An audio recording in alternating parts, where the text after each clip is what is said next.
ए राज्य रे नारी निर्यातना थमिबार ना नौ नहीं। आपण माने जानती ए बीजेपी सरकार आसीबा दिनठू सते जेमती सेमाने नारी निर्यातना क्षेत्र रे पूर्वर बीजेडी सरकार जो अपख्याति लभी थिला बा जो कुख्याति अर्जन करिथिला सते जेमती बीजेपी सरकार प्रतिद्वंदिता करी से दिगरे टपी जीवा पई उद्यत होउची। बेसी दिन नुह ये मासे कथा देखा जाऊ राज्य में तीन तीनोटी एमती घटना घटी जो थे कि दुईटी आत्माहुति घटना एवं अन्यटी रे पोड़ी मारिदेवा भली घटना एवं प्रतिटी घटना रे पुलिस रो चरम अवहेला शासक दल एवं संपर्कित दलीय कार्यकर्ता मानकर चरम अवहेला एवं बड़ कथा होउची घटना गुटिक घटिजिबा परे मध्य कार्यानुष्ठान करने सामान्यतम तत्परता नहीं। दंड विधान हार अत्यंत निम्न जो कि निर्भय रे अपराधी माने यही कांड भिआउचंती गोटे पर गोटे यही कांड कारनामा घटुची।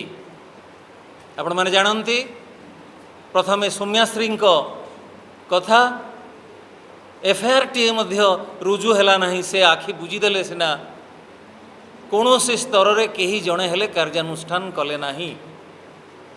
तापरे बड़ंगा कथा आपण माने जानती सी भी सेमती आखि बुझीदेले सिना तांको को माने निया लगई थिले से तीन जण दुर्बृत्तों कथा उठीथिला एफआईआर रे मध्ये अछि किंतु सी आखि बुझीदेले सिना जणको हेले गिरफ करागला नहीं।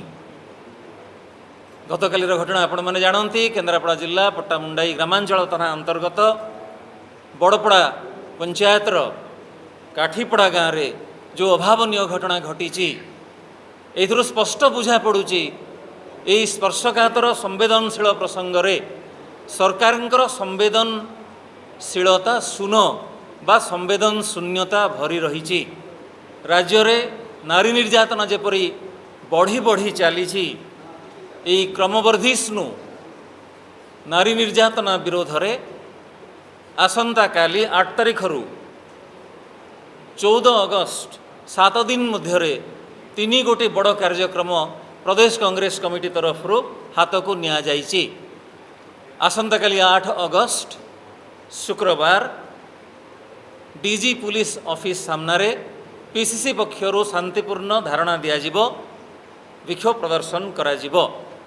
आपण मानकर मने थिबो गत 2 तारिख शनिवार संध्यारे बड़ंगा पीड़िता आखि बुझंती एवं तार ठीक परे परे पीसीसी सभापति आह्वान करती राज्यवासी को आमे 7 दिन अपेक्षा करिबा ता परे मध्य जदि कार्यानुष्ठान न हुए जदि दुर्बृत्त मानकु गिरफ करा न जाए ताहले आमे डीजी पुलिस कार्यालय घेराव करिबा।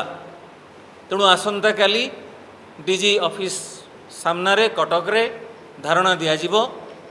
जदि आपंक आम भिडी भल लगा तेब आम चैनल को लाइक शेयर और सब्सक्राइब करने को जमा भी भूलु नहीं।